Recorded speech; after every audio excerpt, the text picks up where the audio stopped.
네, 베이징 동계올림픽이 끝난 지 2달이 지났지만 아직도 쇼트트랙 편파 판정의 여파는 이어지고 있습니다. JTBC 취재 결과 납득하기 어려운 판정을 했던 심판은 아무런 제재도 받지 않은 반면 우리나라 국제심판이 자격을 박탈당한 걸로 확인됐습니다. 온누리 기자입니다. 올림픽 초반 쇼트트랙에선 중국의 유리한 편파 판정이 계속됐습니다. 설마 했지만 1000m 준결승에서 황대헌이 어이없는 실격을 당하는 등 우리 선수들도 피해자가 됐습니다. 판정에 이의 제기를 한 다음 날 대한체육회는 기자회견을 열어 스포츠 중재위에 제소하겠다고 목소리를 높였습니다. 여기엔 국제빙상경기연맹 ISU의 최용구 국제심판도 나섰습니다. 도대체 이 사람이 왜 이렇게 이런 결정을 할까 하는 좀 의심이 많이 갑니다. 심판 판정에 대해서는 확실하게 오심이 맞다고 생각을 합니다. ISU 규정상 국제심판은 한 국가를 대표해 목소리를 내면 안 되지만 심판장의 폭주 분위기를 잠재우기 위해선 강도 높은 발언이 필요하다고 판단했기 때문입니다. 그리고 오심은 한 번으로 족하지 한 번 이상이 되면 그건 오심이 아닙니다. 고의적입니다. 그러나 이 기자회견은 2달 만에 부메랑이 되어 돌아왔습니다. ISU는 지난 8일 우리 빙상연맹에 두 나라에서 항의가 있었다며 ISU 심판에서 제외하기로 했다고 통보했습니다. 이로써 우리나라의 ISU 심판은 3명에서 2명으로 줄었습니다. 반면 편파 판정 의혹을 받는 당시 올림픽 심판장은 아무 제재를 받지 않은 만큼 ISU의 공정성에도 의문이 뒤따릅니다. JTBC 온누리입니다.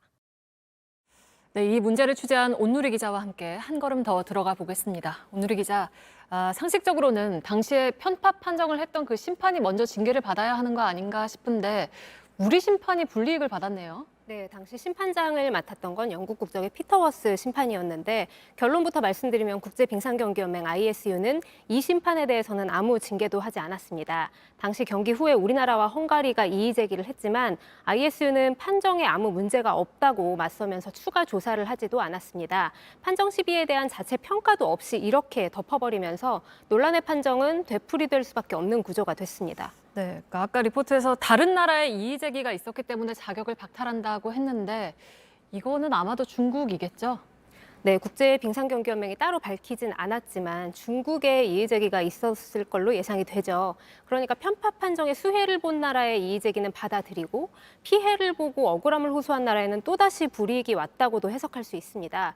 국제심판은 특정 국가를 대변할 수 없다는 ISU 규칙을 어긴 건 맞습니다. 그러나 당시에 어떻게 해도 이 판정을 이길 수 없을 것처럼 심각해지던 분위기에서 선수들의 계속되는 피해를 줄이기 위해서는 이런 부분을 감수하고라도 국제심판이 기자회견에 참여하는 게 좋겠다. 대한체육회는 이렇게 결정을 했던 거고요. 네, 근데 뭐 당시에 외신도 참석한 기자회견에서 대한체육회가 국제스포츠중재재판소에 제소를 할 거라고 처음에는 얘기를 했었죠. 네, 금메달을 뺏긴 헝가리는 국제올림픽위원회 IOC에 심판의 윤리조사까지 요구하면서 적극적인 움직임을 보였지만 우리 체육회는 이후에 메달도 많이 따고 또 비판 목소리도 작아지면서 스포츠중재재판소 항의도 하지 않기로 결정을 했습니다. 실익이 없다는 판단에서였습니다. 그러나 이 사건이 향후에 우리에게 미칠 영향을 생각한다면 옳은 결정이었을까 하는 의구심이 듭니다. 실익이 없다고 하더라도 국제 스포츠사의 이 논란의 판정 기록이라도 남겼어야 하는 게 아닌가 싶은 거죠.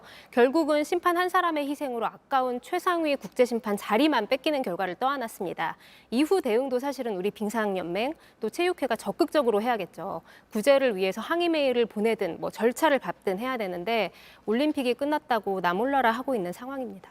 네, 여기까지 듣겠습니다. 온누리 기자였습니다. 베이징 올림픽 때 있었던 편파 판정의 여파로 우리나라 국제심판이 자격을 박탈당했다는 소식 어제 저희가 전해드렸습니다. 징계를 예상하고도 기자회견에 나섰던 이유, 또 어제 보도 이후 중국 네티즌들에게 받고 있는 비난까지 당사자인 최용구 심판의 얘기를 들어봤습니다. 온누리 기자입니다. 남자 1000m 준결승에서 아무 접촉 없이 파고들었지만 석연치 않은 실격을 당한 황대헌은 그날 밤 최용구 국제심판에게 문자를 보냈습니다. 새벽에 3시 조금 넘어서 황대헌 선수가 문자가 왔어요. 선생님, 제가 정말 실격입니까? 이렇게 물어봤는데 제가 아니라고 했습니다. 그러고 보면서 내가 아침에 가서 정확하게 말을 해줘야겠다. 이런. 국제빙상경기연맹 ISU 규정상 국제심판은 특정 국가를 대표해 목소리를 낼 수 없지만 그럼에도 불구하고 기자회견에 나서 강한 메시지를 던진 이유입니다. 심판 판정에 대해서는 확실하게 오심이 맞다고 생각을 합니다. 어제 JTBC 보도 이후 최 심판의 소셜미디어엔 중국 네티즌들의 공격도 이어졌습니다. 저기 인스타그램에 DM도 오고 막 열심히 테러를 하더라고요. 막 욕도 하고 평창 때는 무슨 니네가 더 심했다는 이런 말도 하고 막 그러더라고요. 중국 쇼트트랙 팬들이 적반하장으로 공격하는 건 ISU가 당시 편파 판정은 없었다고 결론 냈기 때문입니다. ISU는 왜 규정 위반을 감수하고도 목소리를 낼 수밖에 없었는지 상황을 더 면밀하게 조사하지 않았습니다. 때문에 당시 심판장을 맡았던 피터 워스는 앞으로도 국제무대에서 판정을 할 수 있습니다. 이런 불공정을 경험하면서 최 심판에겐 또 다른 목표도 생겼습니다. 4년 뒤 ISU 기술위원 선거에 나서는 겁니다.